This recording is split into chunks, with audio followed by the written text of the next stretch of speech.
Simpan aja.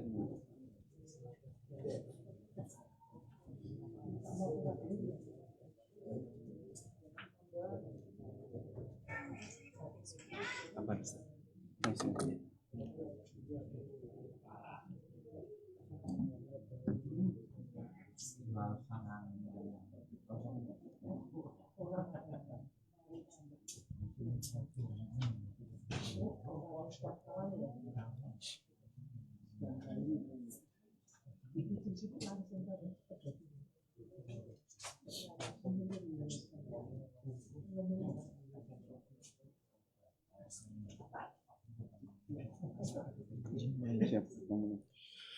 Bismillahirrahmanirrahim. Assalamualaikum warahmatullahi wabarakatuh.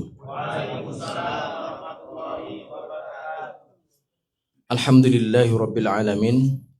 Wassalatu wassalamu ala nabiyyina Muhammadin wa ala alihi wa ashabihi wa man tabi'ahum bi ihsanin ila yaumiddin. Amma ba'd. Kembali kita bersama daurah Musasi menjadi juragan dunia akhirat, insyaallah ta'ala, bersama Ustaz Amin Nurbait hafizahullah ta'ala. Dan tema atau sesi kajian kita pada kesempatan siang hari ini atau sesi yang kedua bertema konsep rizki dalam Islam. Dan sesi kajian ini akan sampai di kurang lebih jam 14 atau 1 jam ke depan. Adapun setengah jam berikutnya 14.30 kita akan ada sesi tanya jawab insyaallah ta'ala. Dan di sebelah saya alhamdulillah sudah ada beberapa door prize dan juga beberapa buku hadiah tulisan Ustaz Amin Nurbait hafizahullah ta'ala. Dan alhamdulillah di sebelah saya sudah hadir beliau. Assalamualaikum Ustaz.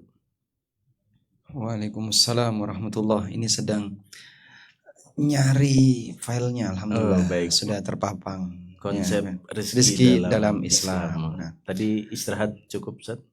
Alhamdulillah. Tapi saya lihat teman-teman diberi waktu istirahat malah ngobrol. Oh, karena jadinya gimana itu? Ya nggak apa-apa Ustaz, itu memang istirahat mereka ngobrol ya. sudah terbiasa barangkali Ustaz. Dan insya Allah kali ini diusahakan tidak ngantuk. Masya Allah. Insya Baik, Allah. perjanjian kita kalau ada yang satu merem berarti kajian selesai. Mungkin lebih ke tanya jawab aja Ustaz. Oh gitu. Jangan selesai. Ganti tanya jawab ya. Iya. Jadi yang merem diminta untuk berbicara. Atau gini aja Ustaz, yang gimana? merem yang nanya nanti Pak Direktur. Oh gitu. Gimana Ustaz? Khair insyaallah. Yang merem ditanya Pak Direktur ya. Iya. Baik, kepada beliau Ustaz Amin Nurbait hafizahullah taala, waktu dan tempat kami persilakan. Assalamualaikum warahmatullahi wabarakatuh. Alhamdulillah wassalatu wassalamu ala Rasulillah wa ala alihi wa sahbihi wa mawala. Wa asyhadu an la ilaha illallah wahdahu la syarikalah wa asyhadu anna Muhammadan abduhu wa rasuluh. Sallallahu alaihi wa ala alihi wa sahbihi wa man tabi'ahum bi ihsanin ila yaumiddin. Alhamdulillah, puji syukur kita haturkan kehadirat Allah. Ini sesi yang kedua, nanti kita akan bahas konsep rizki dalam Islam. Kalau Mas lihat antara pagi tadi dengan sekarang ramai mana? Sepertinya kok ramai sekarang ya Ustaz. Ramai sekarang. Iya, agak meludak di. Oh gitu. Atau mungkin agak maju. Makanya yang tengah kosong misalnya. Oh, iya. Oh, agak melebar aja Ustaz. Lebih. Insyaallah. Ini enggak ada yang pulang duluan kan? Nah, ini malah baru ada yang baru datang. Alhamdulillah. Okay. Alhamdulillah. Kayaknya ada beberapa wajah yang belum kelihatan. Karena tadi hadir makan siang. Oh, barangkali. Tapi pas kajian kok enggak ada itu kan dipertanyakan. Jangan-jangan aja penyusup. Betul. Aman kok ini Ustaz. Aman, sudah di screening dari bus. Masya Allah. Baik. Anda boleh bawa apapun ya. Mau makanan, mau minuman.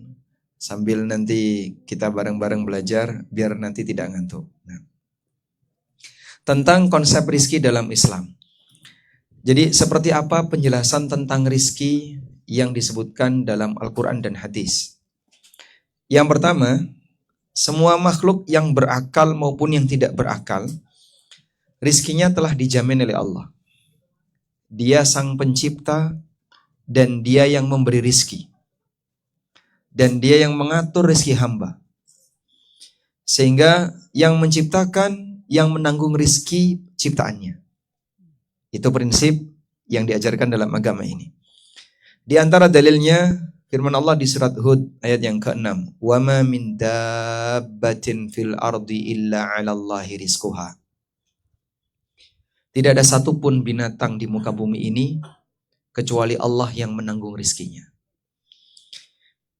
Jadi kalau makhluk yang tidak berakal saja, padahal dia tidak punya perintah, ya. Sapi itu diperintahkan apa? Diperintahkan Untuk apa? Kalau manusia kan diperintahkan ibadah. ibadah. Jika makhluk yang tidak berakal seperti binatang, mereka tidak mendapatkan perintah, dijamin rezekinya oleh Allah, bagaimana dengan makhluk yang berakal yang diberi perintah? Sehingga Anda hidup bukan untuk semata hidup dibiarkan, tapi hidup untuk menjalankan sebuah tugas. Nah, untuk menjalankan sebuah tugas kan tentu saja butuh bekal. Bekal untuk bisa melaksanakan tugas itu. Dan bekal itu adalah Allah kasih Anda modal untuk hidup, yaitu rizki. Baik berupa makanan, minuman, maupun pakaian.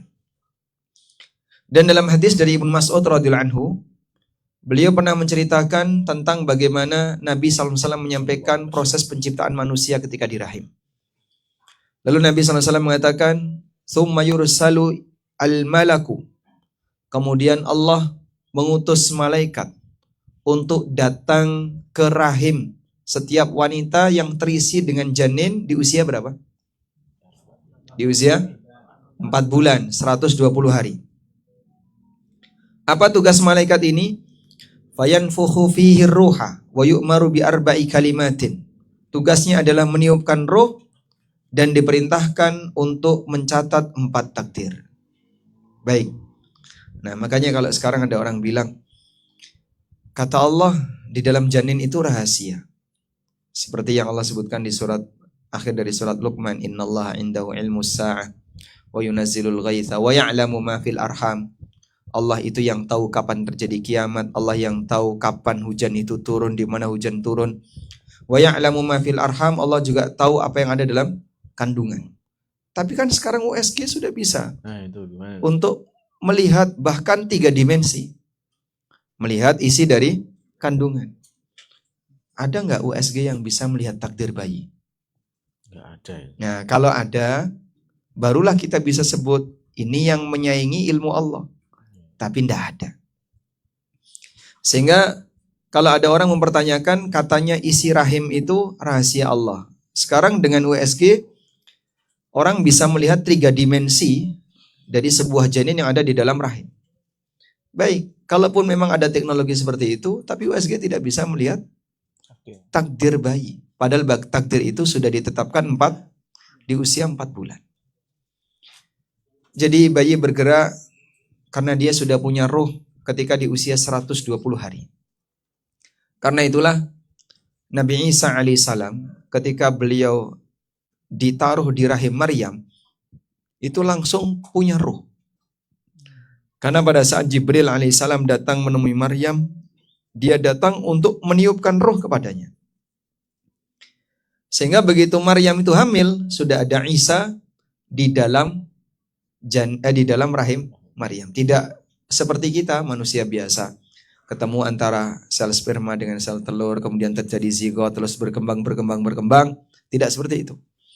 Begitu Jibril menaruh Nabi Isa di dalam rahimnya Maryam, sudah dalam kondisi punya arwah, punya roh. Wa yu'maru bi arba'i kalimatin, dan diperintahkan untuk mencatat 4 takdir. Bikat birizkihi wa ajalihi wa amalihi wa syakiyun am sa'id. Diminta untuk mencatat takdir, rizkinya, ajalnya, amalnya, apakah nanti dia jadi orang yang bahagia ataukah jadi orang yang celaka. Sehingga sampai akhir dari ujung kehidupannya dicatat oleh Allah Subhanahu wa taala. Ini yang disebut dengan takdir umri. Disebut dengan takdir umri. Apa sih takdir umri itu?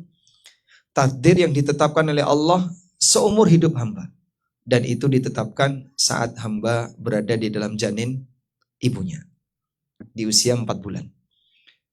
Karena itu ketika ada seorang wanita yang meninggal, ada seorang wanita yang ditinggal mati oleh suaminya, maka dia menjalani masa iddah berapa lama? 3. Berapa lama? 3 bulan ya? 3 bulan atau 2 bulan? Berapa kali haid, Pak? Berapa bulan? Hah? 3 kali haid. 3 kali haid itu kalau cerai. Hah? Berapa? 4 bulan 10 hari. Masya Allah. Yang jawab banyak. Banyak. Jadi gagal dapat tadi. Baik. Yang bisa menyebutkan dalilnya. Nah. Boleh, silahkan. Nah, silahkan. Kita tunggu mereka googling dulu ya. Sebutkan dalil bahwa wanita yang menjalani masa iddah karena suaminya meninggal 4 bulan 10 hari. Sudah ada yang dapat? Sudah ada yang dapat? Baik. Gimana dalilnya? Baik, Pak. Dalilnya di mana, Pak? Al-Quran. Baik, betul sekali. Dapat hadiah. Langsung dapat gampang banget ya? Mana tadi yang Al-Baqarah? Yang jawab Al-Baqarah? Baik, dapat hadiah. Masya Allah. Baju kuning. Masya Allah. Alhamdulillah. Cak Roto. Pak Suroto dapat hadiah. Alhamdulillah. Walladzina yutawaffawna minkum wa yadharuna azwajan yatarabbasna arba'ata ashhurin wa ashra. Orang-orang yang meninggal dan dia meninggalkan para istri, maka mereka menjalani masa iddah, masa tarabbus arba'ata ashhurin wa ashra selama 4 bulan 10 hari. Kenapa kok ada plus 10-nya? Para ulama ahli tafsir mengatakan 10 itu toleransi gerakan. 4 bulan itu masa malaikat meniupkan arwah. 10 hari itu toleransi gerakan. Jadi bayi ini kalau misalnya wanita itu hamil ketika ditinggal oleh suaminya, maka seorang wanita bisa memastikan di dalam rahimnya ada bayi di usia 4 bulan 10 hari. 10 hari itu toleransi gerakan bayi. Baik. Maka ada kaitannya seperti hadis yang disebutkan Nabi SAW dalam hadis riwayat Muslim, hadis Ibnu Mas'ud. Allah Subhanahu wa taala meniupkan arwah melalui malaikat ya ketika sang janin berusia 120 hari. Turunan dari prinsip ini adalah bahwa siapapun anggota keluarga, hakikatnya nafkahnya yang ngasih siapa? Allah. Sedangkan manusia, ayahnya, kepala rumah tangga, itu hanya perantara saja. Ada kisah yang disampaikan oleh Al-Hafidz Ibnu Katsir. Ini tadi yang sempat kita ceritakan, namanya Ibrahim bin Adham. Ada seorang yang mengadu kepada Ibrahim bin Adham, dan beliau ulama generasi tabi'in. Karena banyaknya anak sehingga orang ini merasa mengeluh kepada Ibrahim bin Adham. Gimana ya, saya itu anaknya banyak, berat untuk menafkahi mereka semua, dan seterusnya. Insya Allah. Putranya berapa, Pak? Nah, Ustaz, boleh nggak ngasih hadiah bagi putra yang terbanyak? Beliau selalu beli yang menang. Langsung. Makanya saya nggak buat pertanyaan itu karena selalu beli yang menang. Masya Allah. Kasih dapat, dapat hadiah? Dapat hadiah nggak? Kasih. Oh, kasih. Pak Direktur langsung bilang kasih. Belum jawab loh tadi. Tapi langsung kasih. Masya Allah. Berapa, Pak? 8. Masya Allah. 8. 9. Lupa 1. Oh, 1 keguguran qadarullah. Jadi yang 1 itu mbarep sebelah gitu. Wah, watan. 9 dari aja. Masya Allah. Alhamdulillah. Alhamdulillah. Jadi putra beliau 9 dari istri yang pertama. Baik. Pada saat orang ini mengadu kepada Ibrahim bin Adham, lalu Ibrahim bin Adham menyampaikan satu kalimat. Anda bisa baca itu ya. Ib'ath ilayya minhum man laysa rizquhu 'ala Allah. Fasakata ar-rajul. Coba kamu kirim ke sini anakmu mana yang rizkinya tidak Allah tanggung. Akhirnya orang itu terdiam. Mana ada? Karena semua anak itu siapa yang nanggung rizkinya? Allah. Sehingga Anda mau punya anak banyak, punya anak sedikit, semuanya yang nanggung rizkinya Allah. Saya masih ingat ya, pelajaran waktu SMP dulu, kita kan sempat diajari tentang teori kenapa orang itu harus KB. Nah itu.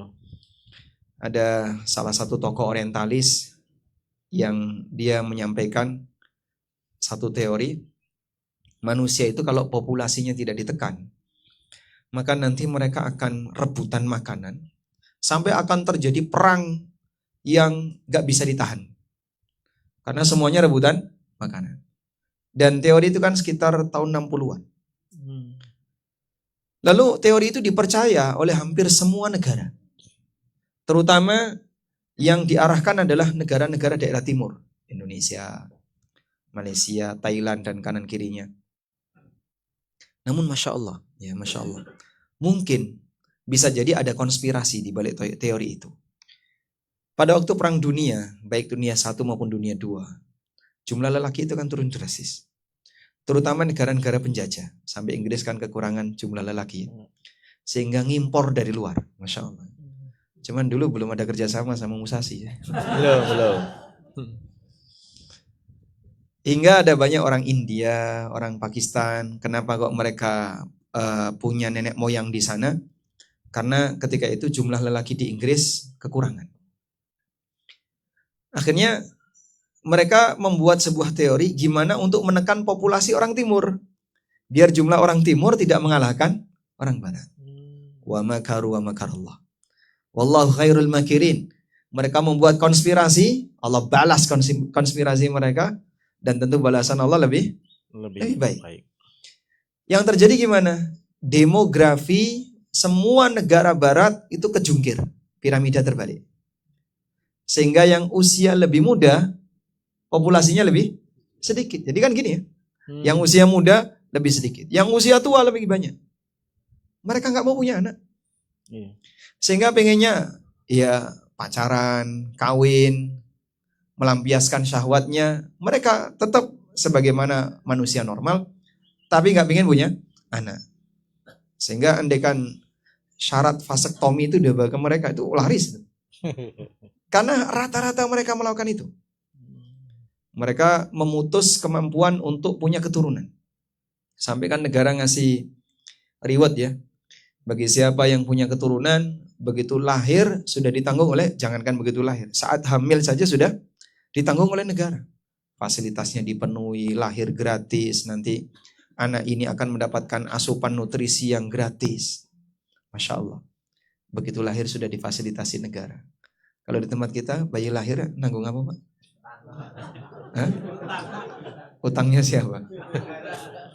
Menurut perhitungan kan. Tapi realitanya orang timur lebih berani punya anak. Sehingga orang barat tetap demografinya bertahan selalu atau selalu lebih sedikit untuk yang usia muda. Walhamdulillah. Maka adanya akidah yang lurus ya tentang keberadaan keturunan yang jumlahnya banyak. Itu sangat ditekankan dalam agama ini. Sebab yang nanggung rizki itu bukan orang tuanya, tapi mereka punya Tuhan yang menciptakan, dan Tuhan itulah yang menetapkan rizki buat semuanya. Baik, ada satu catatan di sini. Kita berbicara tentang masalah rizki yang sudah ditanggung oleh Allah, bukan berarti kemudian orang boleh berpangku tangan tidak kerja. Dan ini salah paham. Semua orang tetap harus bekerja untuk mencari yang terbaik bagi hidupnya. Tapi masalah hasil Allah yang menentukan. Maka paham tentang masalah konsep rizki, bahwa manusia ditanggung oleh Allah rizkinya, tidak bertentangan dengan tawakal dan ikhtiar. Nabi SAW ngasih perumpamaan tentang tawakal. Burung adalah salah satu di antara contoh hewan yang sangat bertawakal. Sampai beliau jadikan itu sebagai standar. Lau annakum tawakkaltum 'ala Allahi haqqa tawakkuli. Kalau kalian bertawakal kepada Allah dengan tawakal sepenuh hati, la razaqakum kama yurzaqut tayr. Maka kalian akan diberi rizki sebagaimana layaknya burung. Taqdu khimasan wa taruhu bitanan. Dia berangkat dalam kondisi temboloknya kosong. Tahu tembolok Pak? Dia berangkat dalam kondisi temboloknya kosong, balik pulang dalam kondisi temboloknya berisi. Jadi Rasulullah SAW kenapa membuat gambaran seperti burung? Burung ini yang paling cocok berkaitan dengan aktivitas manusia. Tembolok itu akan terisi kalau perutnya sudah terisi. Tembolok itu akan terisi ketika perutnya sudah terisi. Jadi saat burung itu temboloknya kosong, dia nyari makan. Ayam misalnya ya. Bangun tidur, temboloknya kosong. Terus dia nyari makan.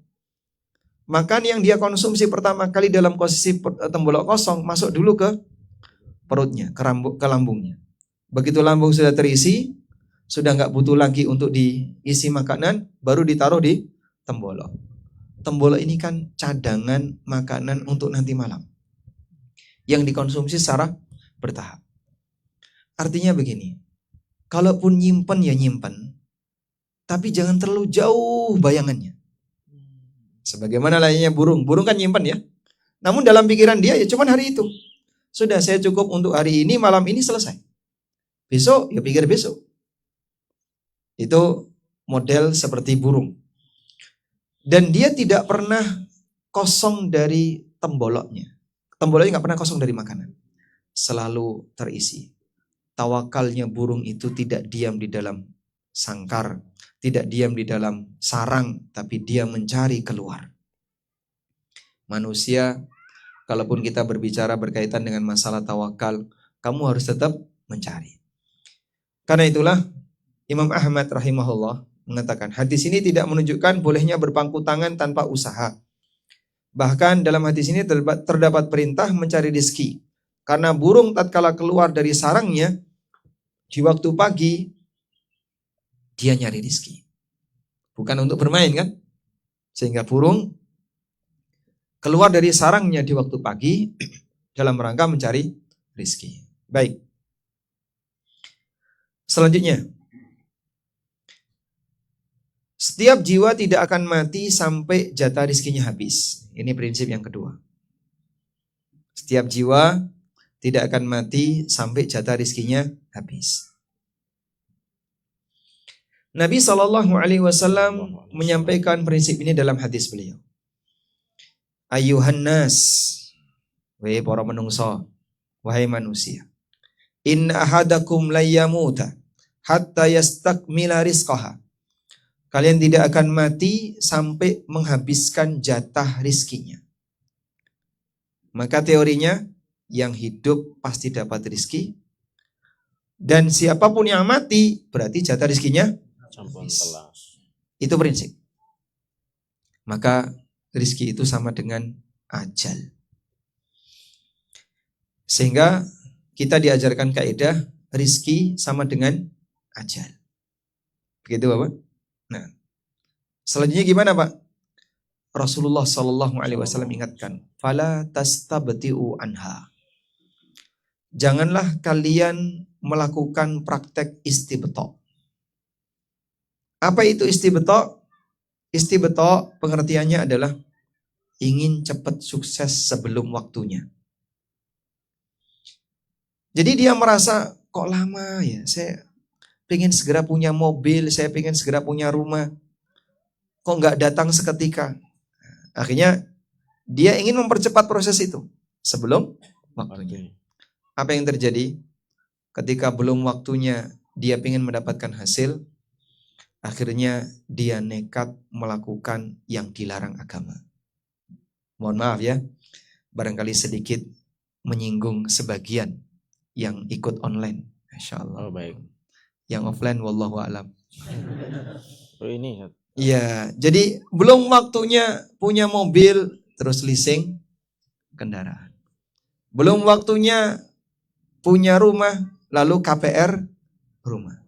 Termasuk nggak kayak gitu? Termasuk. Nggak sabar. Sehingga lah kalau saya cuma nunggu gaji, kenaikan gaji dengan kenaikan harga tanah lebih cepat mana, Pak?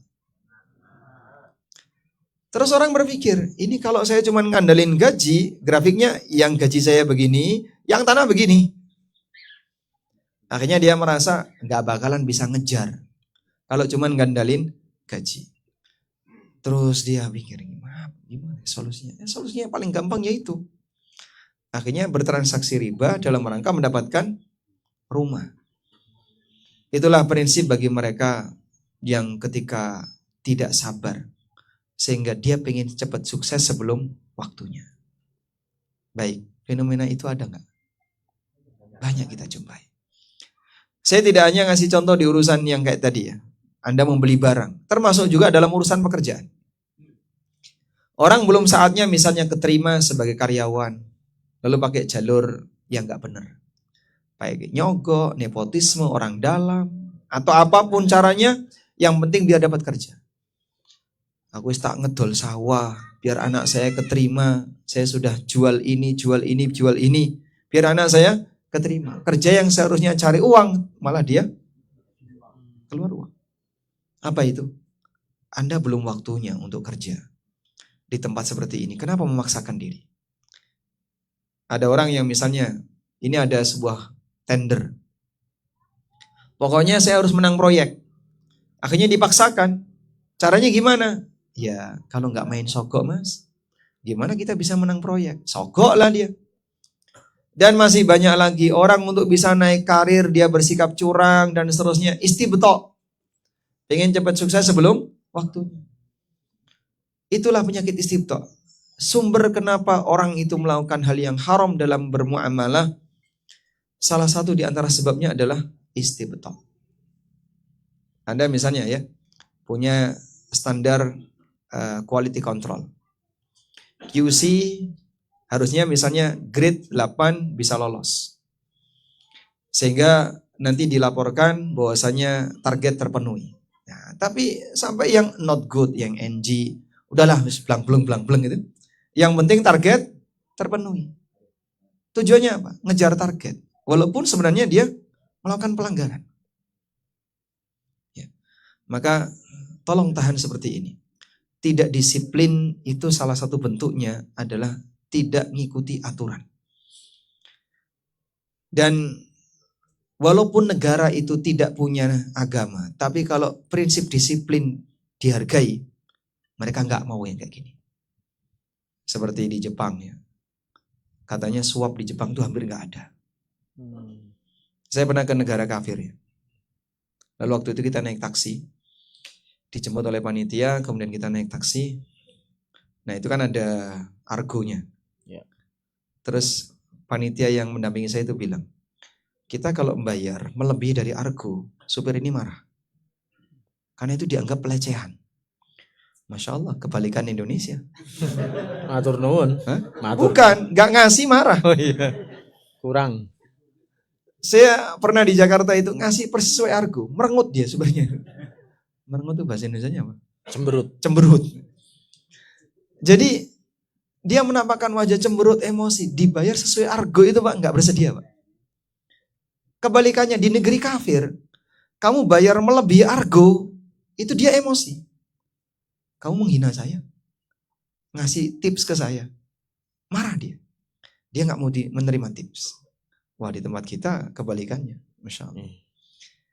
Karena mereka terbiasa dengan disiplin. Sampai budaya masalah ketertiban kerja, sehingga ini saya nggak boleh terima, ini saya melanggar, saya harus siap dengan konsekuensinya. Mereka bisa melakukan itu.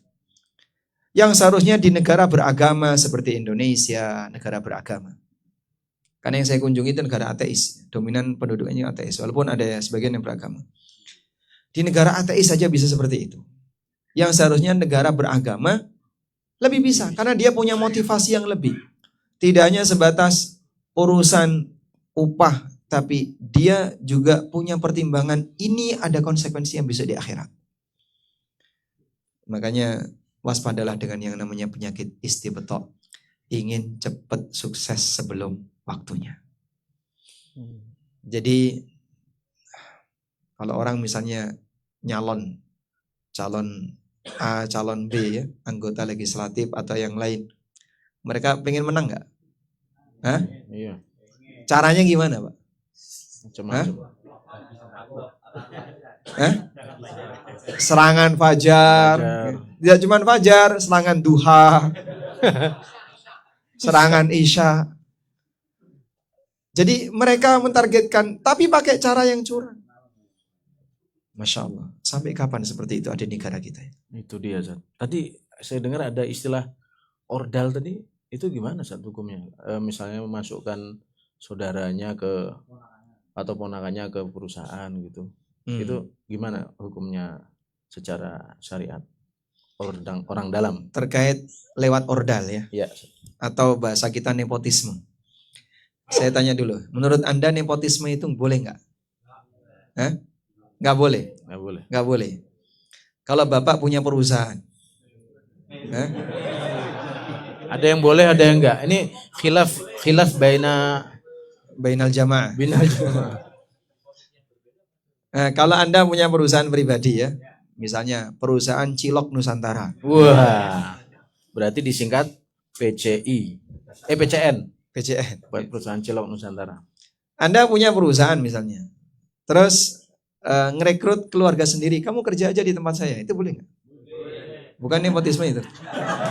Katanya tadi nepotisme. Hah? Kenapa? Oh, kalau itu boleh. Kenapa? Ownernya. Jadi nepotisme pertama perlu kita bagi dua dulu ya. Yang pertama adalah perusahaan milik negara. Baik BUMN, Persero, ataupun karyawan aparat negara. Ini 100% tidak boleh ada nepotisme. Karena yang lain tidak lebih berhak dibandingkan warga yang lain. Karena aparat tidak lebih berhak dibandingkan warga yang lain. Sehingga semuanya harus mengikuti prosedur yang berlaku. Nepotisme di situ dosa besar. Karena dia berarti mengambil hak yang bukan miliknya.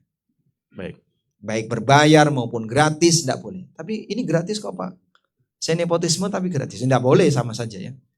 Titip untuk kegiatan penerimaan kerja di lingkungan kegiatan negara, tidak boleh ada nepotisme.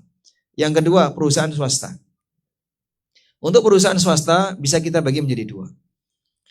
Pertama, untuk rekrutmen tertutup. Artinya tidak diumumkan keluar. Kalau ada rekrutmen tertutup, maka boleh saja orang yang berwenang di tempat itu melakukan nepotisme. Misalnya direktur HRD misalnya. Ini kan ada rekrutmen tertutup. Akhirnya Pak Direktur HRD dia merekrut orang-orang yang dikenal. Ini lagi butuh posisi ini, posisi ini, posisi ini. Dan pihak owner mengizinkan. Silahkan. Anda boleh milih sesuai yang Anda nilai itu cocok. Diambillah. Selama dapat izin dari owner, boleh. Gitu? Rekrutmen tertutup. Karena rekrutmen tertutup. Kalau rekrutmen terbuka, ada pengumuman, kemudian banyak pendaftar, maka nepotisme di sini nggak boleh, karena nipu kepada para pendaftar. Misalnya, ya PT Musasi sekali pendaftaran buka berapa Pak? 100. Berapa lowongan? 100 orang. 100 posisi ya, 100 orang karyawan. Yang daftar 1000, tapi dari 100 itu sudah ada calon 50. Wah. Nah ini kan open recruitment tapi sudah disiapkan. Menipu ya mereka yang ikut prosedur. Nah kalau memang sudah ada seperti ini, kamu jangan open recruitment secara terbuka. Karena untuk apa saya ikut tes? Untuk apa saya harus melayangkan lamaran sementara ternyata calonnya sudah ada? Oh itu hanya untuk formalitas. Ya kalau gitu jangan jadikan orang lain sebagai korban. Baik. Nah dari sinilah sebenarnya tidak semua nepotisme itu dilarang. Ada bagian nepotisme yang diperbolehkan. Baik. Baik, Ustaz. Kita lanjut ya. Nah, setelah kita paham tentang istibto, maka Nabi SAW ngasih peringatan. Fala tastabtu ar-rizqa. Jangan kamu istibtok dalam masalah rizki. Jangan istibtok dalam masalah rizki artinya jangan merasa rizkimu itu telat datangnya. Sehingga sampai melakukan pelanggaran karena kamu ingin ngejar target cepat sukses. Dan Masya Allah, terkadang orang itu ditakut-takuti setan. Pada saat orang itu sudah ditakuti setan, gampang bagi setan untuk menyesatkan dia.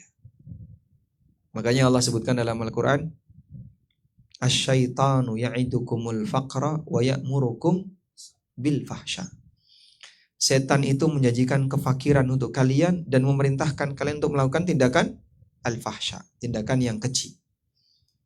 Kenapa dua ini digandengkan? Awalnya manusia dibuat takut. Setelah dia dalam posisi takut, gampang bagi setan untuk menyesatkan dia melakukan pelanggaran. Contohnya gimana, Pak? Misal, hari gini kamu kalau pengen punya rumah, gak KPR, kapan kau bisa ngejar? Hari gini kau belum punya mobil. Nanti kalau kamu pulang kampung ke Jawa, malu sama teman-temanmu. Masa anakku pulang, nanti ibumu malu. Banggakan orang tuamu. Ketika pulang kau bawa kendaraan roda 4. Sehingga orang tua bangga anakku pulang bawa mobil. Tetangga-tetangganya pulang bawa mobil, dia pulang bawa mobil. Seneng dia. Terus seperti itu. Maka pada saat dia ditakut-takuti, kalau cuma ngandalin tabungan kamu, gak ngejar. Nah, ketika sudah dalam kondisi takut, wa ya'murukum bil fahsya. Dibuat gampang untuk melakukan perbuatan kemungkaran. Seperti kata Ibnu Jauzi. Tidak ada kondisi di mana setan itu paling gampang goda manusia kecuali ketika dia takut. Takut miskin, takut fakir, takut kurang, takut ini, takut ini. Ya. Ada dua orang saling mencintai ya. Misalnya yang satu remaja sama pemuda, laki dan perempuan. Tapi sama-sama takut. Yang laki-laki takut, nanti kalau saya nikah, saya gak bisa nafkahi istri saya. Yang perempuan juga takut. Awas loh ya, kalau kamu nikah, belum tentu kau lebih bahagia dibandingkan ketika bareng sama bapakmu. Belum lagi nanti kau punya masalah, kau punya anak, kau ini. Karir dulu. Akhirnya dua-duanya takut, padahal sudah kadung tresno. Sudah terlanjur jatuh cinta. Witing tresno jalaran saka kuliner Sutrisno. Ada Pak Sutrisno. Oh enggak ikut. Masya Alhamdulillah. Salam buat beliau. Jadi ketika dia sudah jatuh cinta, tapi nggak ada solusi kecuali nikah dan dia nggak berani nikah, akhirnya apa? Terjadilah perzinahan. Dan itu banyak sekali. Sehingga remaja-remaja itu zina. Sebabnya dia hanya bisa melampiaskan dengan itu di saat dia sudah saling mencintai, tapi ditakuti oleh setan untuk menikah. Berawal dari rasa takut. Nah, ada solusi nggak itu? Nah, solusinya ya nikah. Masya Allah. Ya sama seperti ini. Misalnya takut poligami gitu. Coba carikan wajah yang takut poligami. Semua. Sama ustadznya juga.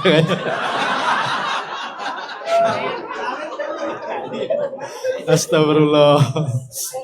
Ngapunten nggih. Ini siaran langsung satu. Live ya. Kemungkinan besar istri nonton. Enggak nonton. Oh enggak. Aman berarti. Siang-siang ini enggak nonton. Masya Allah. Baik. Enggak perlu ditakutkan ya. Masya Allah. Bismillah. Maksudnya kalau mau kerja saja.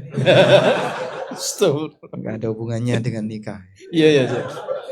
Kita lanjutkan kajian. Nek bahas kayak gini kok melek itu kenapa? Iya itu dia. Nah, intermezzo ini biar. Tadi itu matanya udah merah, merem-melek kasihan ya. Nah ngantuk pas kajian itu tersiksa lah sebenarnya. Iya benar. Ustadznya juga. Baik. Nah di sini saya sebutkan ada beberapa prinsip dari hadis tadi. 1, siapapun yang hidup pasti diberi jatah rezeki oleh Allah sampai dia mati. Yang kedua, semiskin apapun manusia, dia tidak akan mati sampai jatah rezekinya habis. Sehingga nggak ada ceritanya orang miskin terus gara-gara miskinnya mati, itu nggak ada. Nggak bisa Mati karena apa? Laparan. Jatah rezekinya habis. Ya sampai di situ jatah rezekinya, terus dia mati. Yang ketiga, sebanyak apapun penghasilan manusia, dia tidak akan mampu melampaui jatah rezekinya. Mungkin yang ketiga ini perlu penekanan ulang. Sebanyak apapun penghasilan manusia, tidak akan mampu melampaui jatah rezekinya. Jadi meskipun orang itu kaya sekali, anggaplah misalnya kekayaannya menguasai 30% kekayaan negara, itu tidak akan mampu melampaui jatah rezekinya. Rezeki para hamba tidak akan pernah tertukar. Sehingga ini akan jadi milik A, maka akan sampai ke A. Walaupun bisa jadi Allah memberikannya tertunda sesuai yang Allah kehendaki. Karena rezeki itu diberikan oleh Allah dengan waktu yang hambanya tidak pernah tahu kapan rezeki itu akan datang kepadanya. Maka kita tidak tahu di mana rezeki kita berasal, tapi rezeki kita tahu di mana kita berada. Sehingga Anda lihat ya, saat peristiwa Ibunda Hajar, beliau kehabisan bekal sampai tidak makan, tidak minum, hingga asinya habis. Ismail disusui tapi nggak keluar asi. Nangis karena kelaparan. Ibu dan bayi sama-sama kelaparan. Akhirnya Ismail menangis. Hajar itu nggak kuat. Saya nggak ingin melihat anak saya mati di hadapan mata saya. Pergi Hajar. Lalu beliau naik ke Bukit Sofa. Barangkali ada sumber kehidupan. Sampai di puncak gunung, di puncak Bukit Sofa, tengok kanan kiri nggak ada siapapun. Turun, terus lari, naik ke Marwah. Lihat kanan kiri nggak ada orang. Terus seperti itu berapa kali? 7 kali. Hingga kemudian Allah keluarkan air Zam-Zam di mana? Di dekat kaki Ismail. Rizki dicari antara Sofa dan Marwah, tapi rizki keluar di dekat kaki bayinya. Maka mungkin Anda nyari rizki ke arah timur, tapi rizkinya datang dari barat. Anda nyari rizki ke arah selatan, rizkinya datang dari utara. Sangat mungkin. Dan itu tidak akan tertukar. Ini ada satu cerita ya, yang pernah disampaikan oleh Syekh Saleh Al-Maghamisi. Beliau mantan imam dan khatib Masjid Quba. Ada orang yang dia ke pelosok sumur, kepleset kemudian masuk ke dalam sumur. Akhirnya diselamatkan oleh banyak orang. Setelah diselamatkan, ya namanya orang habis kecelakaan kan biasanya ngos-ngosan ya. Dia ngos-ngosan. Ditenangkan, setelah itu dikasih minum. Sudah? Setelah dia tenang, ada orang cerita. Tadi gimana ceritanya? Ada orang tanya, tadi gimana ceritanya? Kok kamu bisa kepelosok ke dalam sumur? Jadi tadi tuh kayak gini saya tuh jalan dari sini, terus saya miring ini kecemplung bener. Yang kedua kalinya mati. Kecemplung yang kedua kalinya dia mati. Baik. Dari situ, saat kecemplung pertama dia hidup karena ada segelas air yang menjadi jatah rizkinya yang belum Allah berikan kepadanya. Maka yang bersangkutan hidup. Saya dapat cerita ini salah satu temannya. Ini di Jakarta. Dia bilang kayak gini, bapak saya itu kena serangan, kalau nggak salah stroke. Kena serangan stroke. Lalu berkali-kali bolak-balik masuk ke rumah sakit. Nggak doyan makan sampai kurus. Turun berat badannya. Hingga satu ketika paginya, malamnya meninggal. Peristiwa paginya. Tiba-tiba bapak saya itu merasa sehat. Wah, sekarang aku sudah sehat. Saya mau pulang. Tolong nanti buatkan gurame. Nah, dia senang gurame. Ya. Sama saudaranya, siap nanti tak sediakan sop gurame. Dibawakanlah gurame, sop gurame. Paginya itu. Dimasakkan sop gurame, dibawakan. Mungkin waktu duha beliau. Makan 2 piring. Yang sebelumnya nggak doyan makan. Malamnya meninggal. Jadi jatah rizkinya sop gurame diberikan oleh Allah menjelang wafatnya. Sehingga nggak ada ceritanya manusia itu mati sebelum jatah rizkinya diberikan oleh Allah. Ada juga orang yang dia lama pengen poligami. Aduh. Loh, ini Melek. pelajaran. Iya. Hingga akhirnya setelah perjuangan yang wallahu alam berhasil. Beliau menikah yang kedua. Ya. Sekian hari, kalau nggak salah 4 atau 5 hari meninggal. Ingkang sinten? Yang putranya meninggal. Oh, yang laki-laki meninggal. Oh, yang laki-laki. Laki-lakinya meninggal. Baik. Allah genapkan rizkinya. Ya. Maka jangan coba-coba ya. Ngapunten, Ustaz. Berarti istrinya itu Pertanyaannya apa ini? Enggak apa-apa, Ustaz, cuma nanya. Jadi waktu beliau meninggal ada 2 istrinya yang jadi janda gitu. Gitu. Ini. Ya. Sehingga ketika itu sudah menjadi jatah rizki tidak mungkin meleset. Pasti akan Allah berikan. Ya. Makanya berharap boleh, tapi realitanya wallahu alam. Bismillah. Nah, kemudian di sini antara hidup dan gaya hidup. Kalau kita bicara kebutuhan manusia, orang itu dipenuhi oleh Allah sesuai dengan kebutuhan hidupnya. Maka berapapun harta yang dimiliki orang cukup untuk hidup.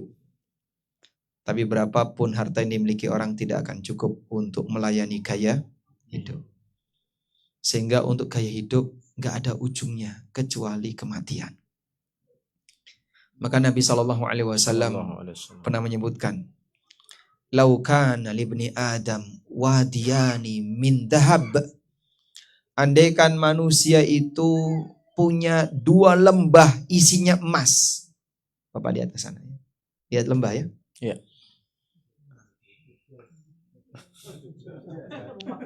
Anda itu gini terus naik dulu.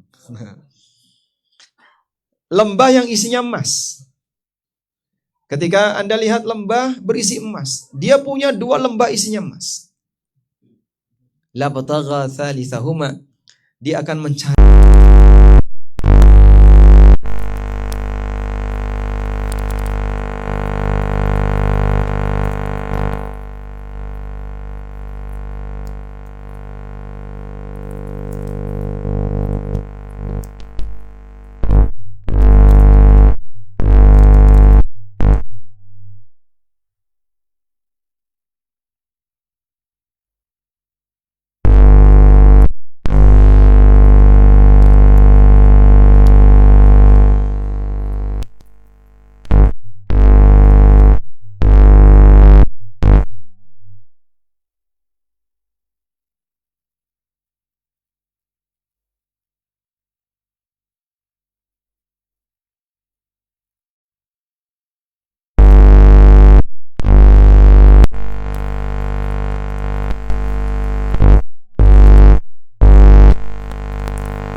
sehari 5. Kalau gaji pokoknya sih kurang lebih cuma 8 jutaan. Tapi untuk ceperan-ceperannya dia sehari bisa dapat ya 5 sampai 10 sehari. Itu kata beliau, dapat duit segitu tuh ringan. Dan beliau kerjanya di malam, di waktu malam karena ini bagian keamanan waktu malam. Lalu beliau ketika pulang itu lihat istri dan anaknya yang sudah tidur. Nurani beliau berbicara. Saya ketika lihat istri saya, anak saya sudah tidur. Saya berpikir, mereka tidur tapi nafasnya tidak berhenti. Darahnya juga tidak berhenti. Dan kalau saya kasih kepada mereka makanan yang haram, itu akan berubah wujud menjadi darah dan daging yang tumbuh pada diri mereka. Terus dia merasa kasihan. Saya kasihan sama anak istri saya. Ditinggal itu posisi itu. Sampai semua teman-temannya bilang, mohon maaf kalau boleh pakai bahasa kasar, bego lo gitu ya. Bodoh kamu. Semua orang pingin posisi itu, kenapa kau lepas? Padahal dia dapat itu tanpa minta, dikasih. Yang lain kalau mau di posisi itu bayar ke atasan. Ini enggak. Masya Allah, nurani dia sehat. Maka seperti inilah orang yang diselamatkan oleh Allah Subhanahu wa taala dari penyakit istibta, sehingga dia tahu buat apa ngumpulin dalam jumlah banyak yang belum tentu itu akan menjadi jatah rezekinya. Baik. Karena itu Anda perlu perhatikan tadi prinsip sekaya apapun manusia dia tidak akan melampaui jatah rezeki. Nah, di sini ada penjelasan tentang hakikat rezeki. Kayak apa sih hakikat rezeki? Nah, insya Allah ini yang terakhir. Biar ngantuknya terobati ya. Insya Allah. Ya? Oh, baik. Putus tadi. Seperti apa hakikat dari rezeki? Nabi SAW pernah menjelaskan tentang hakikat dari rezeki. Jadi kalau kita lihat dari penjelasan beliau, maka hakikat rizki bisa kita bagi menjadi dua. Ada rizki kauni dan ada rizki syar'i. Kauni itu takdir. Kalau Bapak mendengar kata kauni artinya apa? Takdir. Rizki dalam kajian takdir itu kayak apa? Ya, jawabannya seperti di hadis ini. Putus? Terlihat nggak? Nggak. Putus lagi. Masya Allah, ya, zoomnya putus. Nabi SAW bersabda, bismillah. Alhamdulillah, nyambung lagi.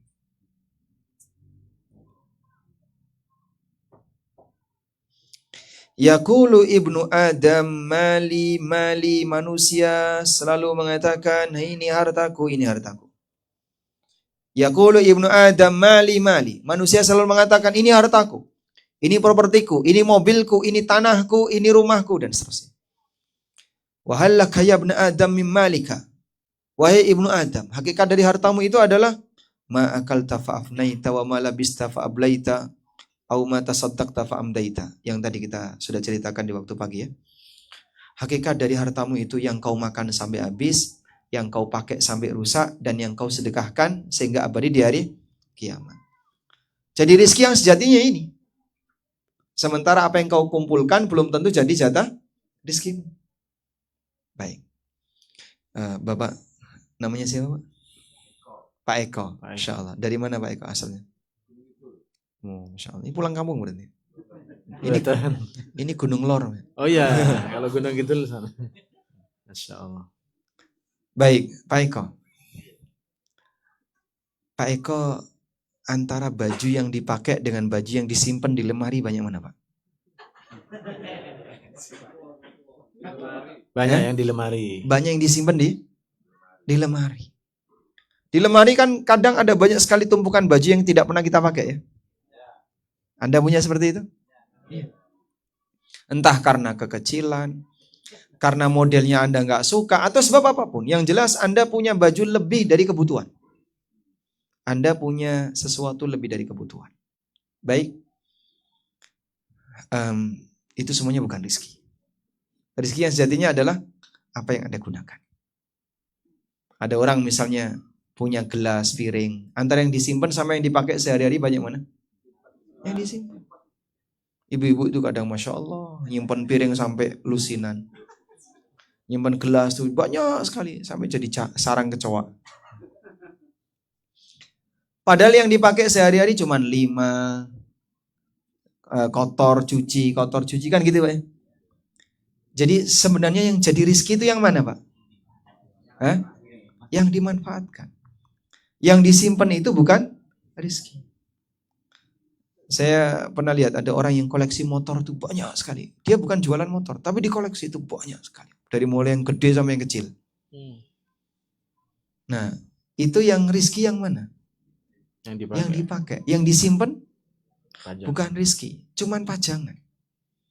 Maka Nabi SAW ingatkan, rizki yang kamu miliki sejatinya adalah apa yang kau makan sampai habis, apa yang kau pakai sampai rusak, atau yang kau sedekahkan sehingga abadi di hari kiamat. Sedangkan apa yang kau kumpulkan belum tentu jadi jatah rizkimu.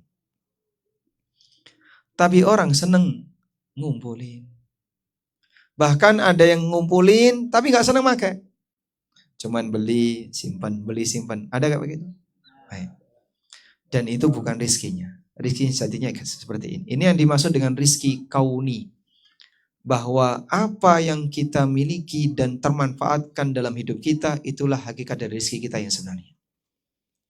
Selanjutnya, ada rizki syar'i. Hakikat rizki syar'i apa itu? Hakikat dari rizki syar'i adalah rizki yang menghasilkan pahala bagi Anda. Ada nggak Pak rizki yang tidak menghasilkan pahala? Oh banyak. Yang menghasilkan pahala contohnya apa? Yang dipakai silaturahmi. Itu yang disebutkan dalam hadis. Maka Nabi SAW pernah menyebutkan dalam hadis yang diriwayatkan oleh Bukhari Muslim. Yarhamukallah. Man ahabba ayyubsata lahu fi rizki wa yunsa'alahu fi athari falyasil rahimah. Siapa yang ingin dilapangkan rizkinya, dipanjangkan usianya, sambung silaturahmi. Baik. Putus lagi internetnya. Bismillah. Kenapa dengan menyambung silaturahmi disebut memperbanyak rizki, melapangkan rizki dan memperpanjang usia? Bukankah rizki kita sudah ditetapkan oleh Allah? Terus apa makna ketika silaturahmi rizki kita jadi semakin lapang? Rizkimu gak geser dengan amalan apapun. Nah terus makna hadis ini apa? Maksudnya adalah saat kamu silaturahmi, ada rizki yang kau keluarkan untuk kegiatan ibadah itu, sehingga rizki ini jadi pahala. Ketika silaturahmi butuh modal nggak Pak? Butuh ya. Sehingga Anda datang misalnya ke rumah keluarga Anda di kampung, bawa kaleng kongguan, isinya rengginang. Kalengnya doang. Isinya rengginang. Anda bawa ini, Anda bawa itu, dan seterusnya.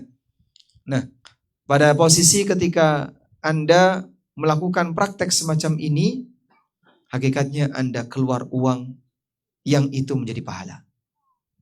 Dan itulah rizki yang sebenarnya. Maka walhamdulillah, ketika Allah berikan kita kesadaran mau beramal dengan harta. Karena nggak semua orang bersedia untuk itu. Saya ketemu orang yang kalau hartanya itu keluar untuk urusan agama, itu dia nggak mau. Jadi untuk urusan masjid, untuk urusan kajian, untuk urusan, intinya untuk urusan agama dia nggak mau. Tapi kalau urusan dunia, walaupun keluar, wow, misalnya mau konser, saya siap danai. Mau lomba apa? Ayo saya yang jadi donatur untuk hadiahnya, sponsor. Royal di bagian ini, tapi pelit di bagian itu. Dia nggak tahu prioritas. Sayang ya, keluar harta, tapi ternyata untuk kegiatan yang tidak ada nilai pahalanya. Itu kan cuma masalah kecenderungan batin saja. Jadi batinnya di sini dia seneng, makanya di bagian ini dibandani, Pak. Ini ada olahraga apa? Weh, saya ngasih support. Jadi sponsor butuh berapa tak support. Tapi giliran kegiatan keagamaan hilang, dia nggak mau bantu. Pura-pura nggak tahu. Ya mungkin dianggap ini tidak mendukung kemasyarakatan, kegiatan masyarakat, kurang apa ya? Kurang dianggap memasyarakat. Padahal itu kan cuma masalah membuat konsentrasi aja di masyarakat. Ya. Alhamdulillah, ya kami di ANB ini kan tinggal di studio ANB tinggal di satu kampung Dan kita melakukan kegiatan rutin di masyarakat dengan kegiatan kajian full door prize. Jadi saking full door prize-nya, semua yang hadir dapat door prize. Alhamdulillah. Iya, itu di sana ya, bukan di sini. Masih ada ini, Ustaz? Di kampung ANB. Oh, di kampung ANB. Di kampung tempat studi ANB. Alhamdulillah dari unit-unit usaha yang dikembangkan oleh ANB, hasilnya itu bisa digunakan untuk kegiatan sosial. Alhamdulillah. Sehingga pertama ANB sendiri sudah 0 donasi. Bapak tidak akan pernah membaca ada running text, tolong dukung dengan transfer, itu tidak ada. Dan alhamdulillah itu sudah 2 tahun lebih. Tapi kalau ada yang mau wakaf alat, silahkan. Dan beberapa hasil, misalnya dari ANB Store, dari kegiatan, apalagi unit usaha ANB, nanti dipakai untuk kegiatan sosial. Kita punya program rutin bulanan itu bersama warga. Nah, kembali ke tadi. Jadi, ketika seorang hamba punya kecenderungan yang benar dalam menyalurkan harta, alhamdulillah. Anda punya harta syar'i. Harta syar'i tadi apa? Yang bisa menghasilkan pahala. Dan itulah hakikat rezeki kita. Wallahu a'lam. Wassallallahu ala nabiyyina Muhammadin wa ala alihi wa sahbihi wasallam. Baik, Masya Allah. Jazakumullah khairan Ustaz atas beberapa ilmu yang beliau sampaikan di sesi kedua kali ini. Dan sampai pula kita di sesi tanya jawab. Ini saya pindah dulu kayaknya nyari sinyal yang. Baik Ustaz. Untuk sesi tanya jawab boleh langsung bertanya. Nah, ini minta tolong. Ya, Ustaz saya izin ini ke belakang. Silakan.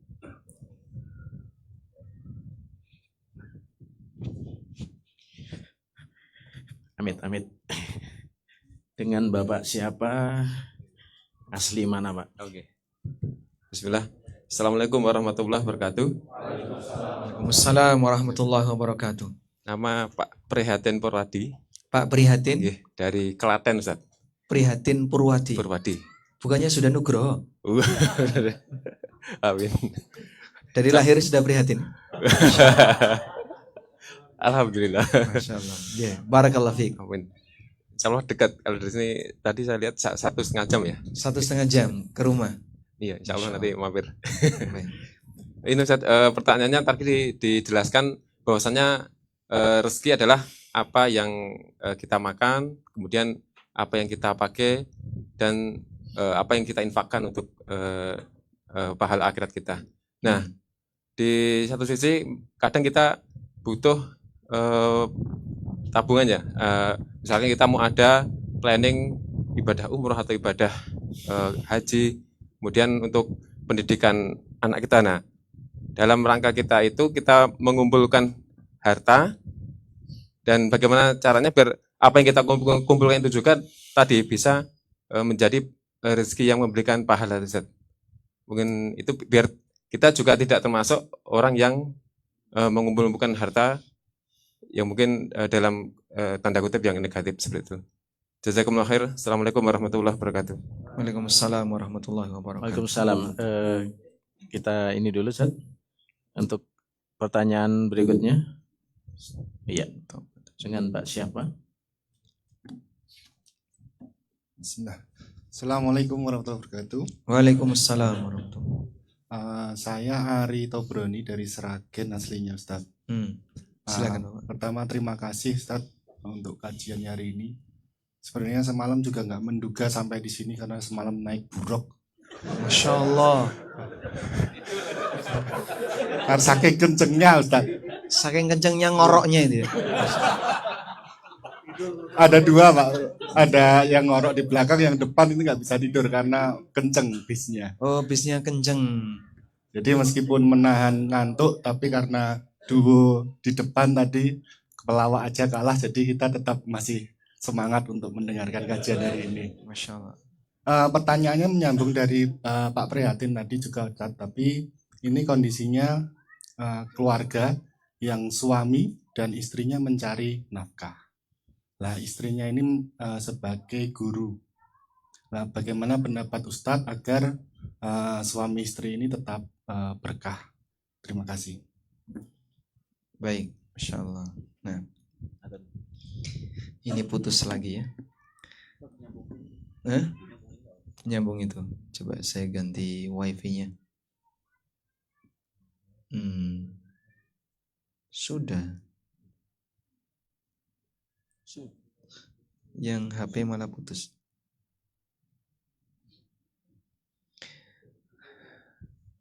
No internet connection. Iya.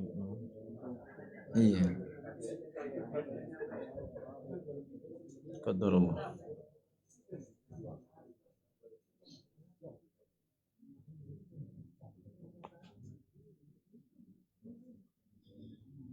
Baik, kita lanjut ya. Bismillah. Alhamdulillah. Semoga sambungannya lancar. Amin.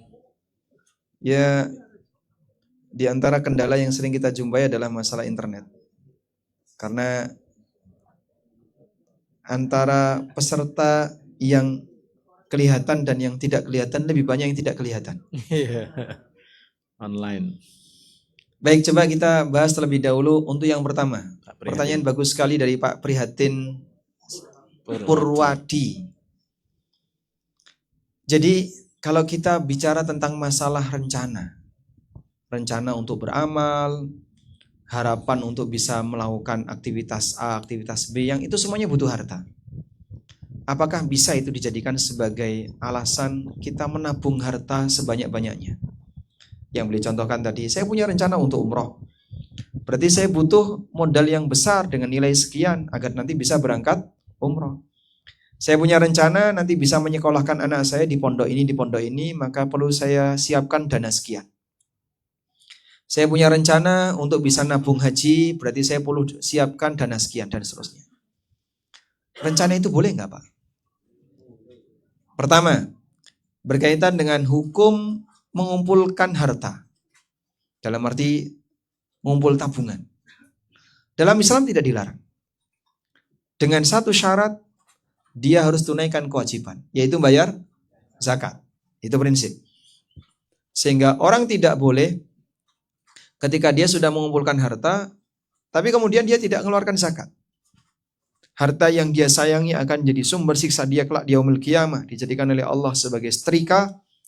Kemudian Allah setrika mukanya, Allah setrika punggungnya, Allah setrika perutnya. Dan dikatakan kepadanya, hadza ma kanastum li anfusikum. Ini adalah harta yang dulu kau simpan, yang kau sayangi. Dijadikan oleh Allah sebagai setrika. Sehingga harta yang dulu dia cintai, yang dia sayangi, dia sayang untuk mengeluarkan, dia pelit untuk mengeluarkan, besok jadi bahan siksa bagi dia saat tidak dizakati. Dalilnya kita boleh ngumpulin harta adalah bolehnya dapat warisan. Boleh adanya warisan. Adanya aturan warisan itu bukti bahasanya orang muslim boleh punya harta simpanan. Sampai mati harta itu masih ada. Makanya jadi warisan. Baik. Selanjutnya berkaitan dengan rencana-rencana tadi. Coba Anda lihat firman Allah di surat At-Taubah ayat 75. Silakan Pak buka surat At-Taubah ayat 75. Tertampil di depan? Nah, Allah bercerita tentang kondisi orang munafik. Wa minhum man ahadallah la in atana min fadlihi lanasaddaqanna wa lanakunanna minas salihin. Di antara orang munafik itu ada yang berjanji di hadapan Allah. Berjanji di hadapan Allah itu gimana, Pak? Ya, maksudnya di kehidupan nyata dia ngomong, kalau Allah ngasih saya rizki sekian, Allah ngasih harta kepada saya sekian, lanasaddaqanna, maka kami akan bersedekah. Walanakunanna minas salihin, dan kami akan jadi orang soleh. Itu pernyataan dia di hadapan Allah, disaksikan oleh Allah. Falamma atahum min fadlihi bakhilu. Ketika Allah berikan karunia harta kepadanya sehingga hartanya melimpah, dia bakhil. Wa tawallaw wa hum mu'ridun. Dia berpaling dan melupakan apa yang pernah dia ucapkan. Fa'aqabahum nifaqan fi qulubihim ila yaumi yalqauna. Maka Allah berikan hukuman kepada mereka dengan sifat kemunafikan yang tertanam dalam hatinya ila yaumi yalqaunahu, sampai hari mereka ketemu Allah. Maksudnya sampai mati. Sehingga hatinya dikunci oleh Allah jadi hati munafik sampai mati. Baik, ini jadi pelajaran ya.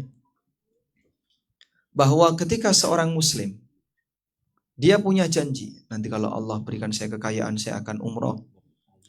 Kalau Allah berikan kekayaan saya akan ini, saya akan infak, saya akan wakaf. Saya akan gunakan di jalan Allah. Begitu dikasih nggak dipenuhi, awas ya, bahaya. Bisa jadi kayak gini. Makanya jangan gampang mengumbar janji amal soleh, karena bisa jadi ketika dia ngomong kayak gitu, dia berdusta kepada Allah, Allah jadikan hatinya munafik sampai mati. Bahaya ya. Waliyadzubillah. Na'udzubillahi min dzalik. Baik. Punya rencana silahkan, tapi ketika sampai terungkap untuk jadi komitmen dengan syarat, jika Allah kasih saya harta sekian maka saya akan umroh. Kalau Allah kasih saya harta sekian saya akan wakaf masjid, saya akan ini, saya akan ini.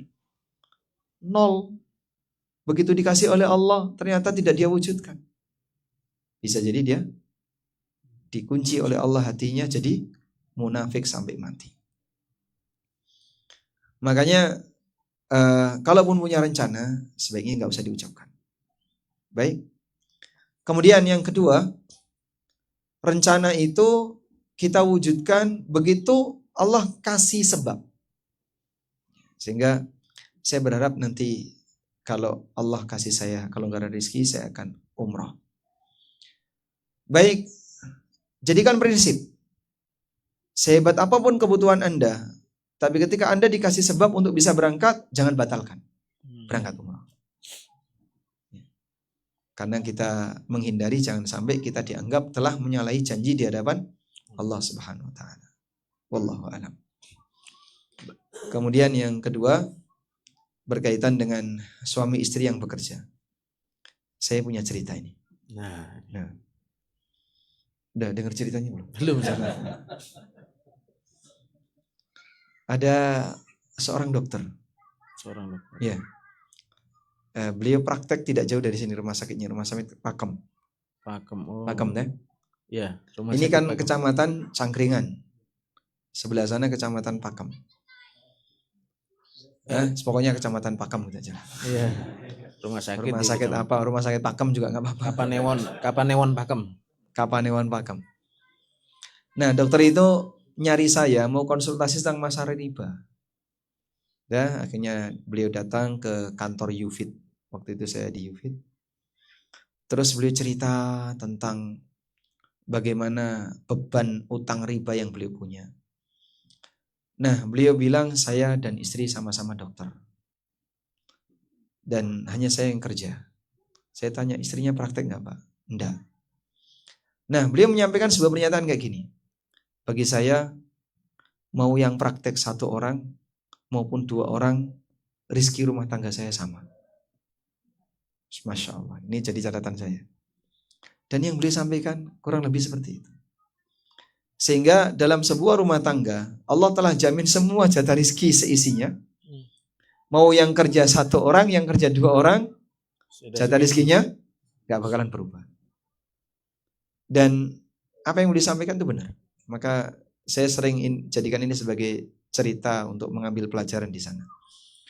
Ya mungkin pendapatan ada, pendapatan lebih banyak.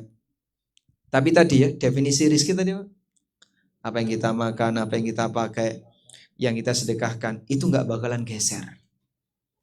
Sehingga Allah telah tetapkan bagi masing-masing hamba untuk memilikinya.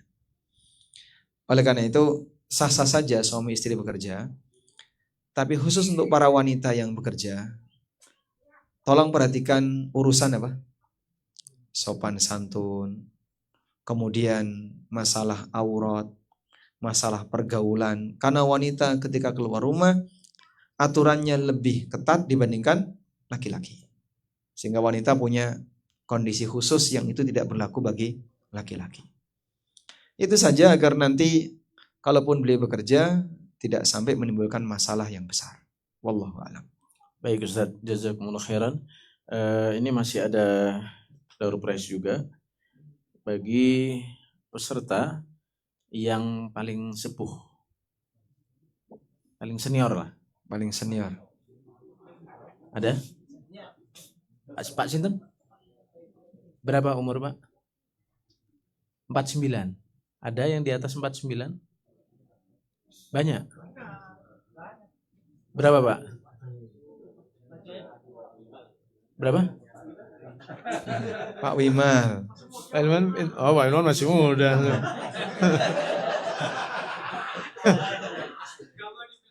52. Pak Wimal 52. 52. Ada 52,5?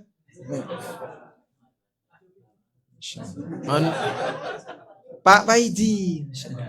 Hah? Masih muda.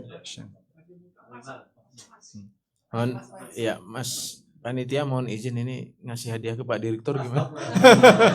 Hah? Boleh ya, boleh Pak. Ngapunten. Masya Allah.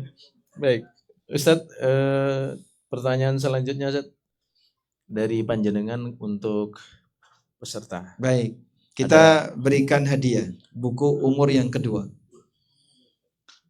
Untuk yang tadi ngantuk sekali tapi sabar. Ini melatih kejujuran juga Ustadz. Tadi ngantuk banget tapi sabar orangnya gitu loh, Masya Allah. Ada? Nggak apa-apa Pak, ini nggak dihukum kok. Aman Insya Allah. Ini bahkan dapat hadiah loh. Gak ada yang mau. Gak ada yang mau Zat. Ganti pertanyaan berarti Zat. Ganti pertanyaan. J. Baik. Yang semalam nggak bisa tidur. Nah, wow, jujur Satu. banget ini. Berarti Nggak tidur semalam. Susah. Oh, Oh ini berarti relate ya, ada hubungannya. Depan belakang jangan duduknya. Oh iya benar. Masya Allah. Gimana Zat? Ini Karena umur terlalu cepat kendaraannya. Masya Allah. Sampai nggak bisa tidur. Masya Allah. umur yang kedua. Umur yang kedua. Alhamdulillah. Umur yang kedua itu isinya apa? Iya itu isinya apa ya? Nanti tolong di. Nggak ngantuk Mas? Sekarang ngantuk. Makanya jangan lama-lama ini. Iya. Selanjutnya ada Buku Prinsip Hidupku. Prinsip Hidupku. Baik. Kita Ada lagi. Saya belum pernah dengar. Jujur saya belum pernah dengar. Ini yang paling jangkung belum pernah. Jauh, paling tua, paling. yang saudaranya paling banyak. Nah, Jumlah saudaranya paling jumlah banyak. saudara paling banyak. Berapa? 8. 9. Masya Allah. Ada di atas 9? Kayaknya udah. Udah ada kayaknya. Pak Sinten. Baik. Silakan Bapak. Prinsip hidupku. Insyaallah. Berikutnya ada kiat hidup bahagia dunia dan akhirat. Kiat hidup bahagia dunia akhirat. Masya Allah. Jelaskan pembagian hakikat rizki. Nah, yang nyatat masih langsung Ya, bisa. silakan. 1. Maksudnya rizki kauni adalah rizki takdir yang dimaksud di situ? Apapun? Kurang tepat. Tambahin sedikit lagi.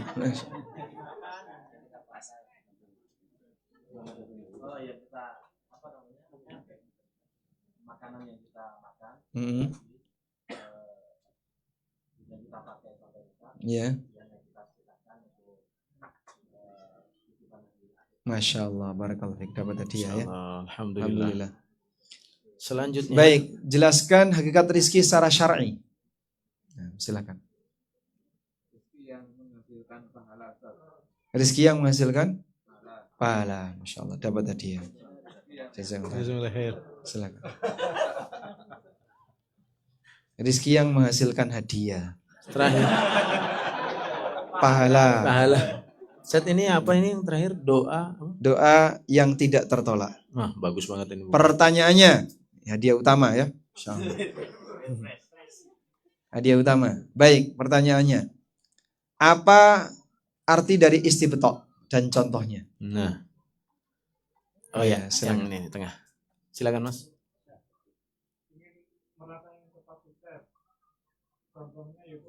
Semua ingin cepat sukses.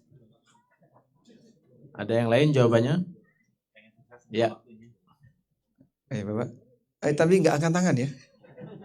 Angkat tangan? Oh, baik. Ya. Silakan. Yang belum dapat hadiah mana? Belum, silakan Bapak. Belum dapat hadiah.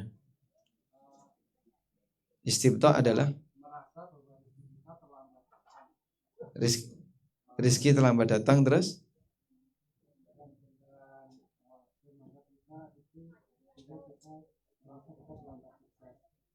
merasa terlambat sukses. Hampir mirip yang tadi sebenarnya.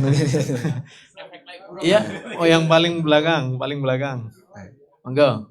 Yang pakai peci hitam, yang hitam. Cerita. Songkok nasional. Silakan.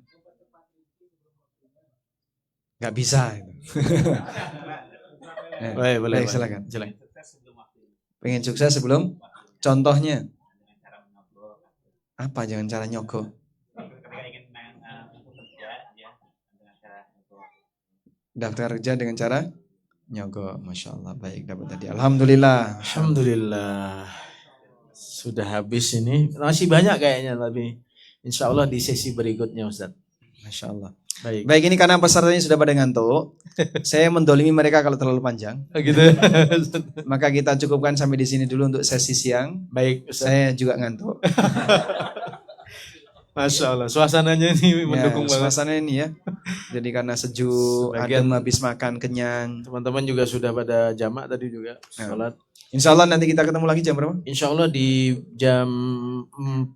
Sebentar. Setelah asar ya? Baik. Persisnya nanti di jam setelah asar, Ustaz. Setelah asar persis. 15 lebih sedikit di sesi kajian ketiga. Baik, insya Allah. Baik, wassallallahu ala nabiyyina Muhammadin wa ala alihi wa sahbihi wa sallam wa akhiru da'wana alhamdulillahi rabbil alamin. Wassalamualaikum warahmatullahi wabarakatuh. Waalaikumsalam warahmatullahi wabarakatuh. Kami haturkan jazakumullah khairan Ustadz Aminul Bait, dan kepada para peserta sekalian kami persilahkan untuk kembali bisa menikmati sajian coffee break.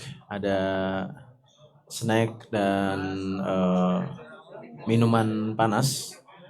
Kami persilakan dapat beristirahat, dan insya Allah Ta'ala sesuai dengan rundown kita akan kembali berkumpul di tempat ini sekiranya nanti pukul 15 lebih 10 menit.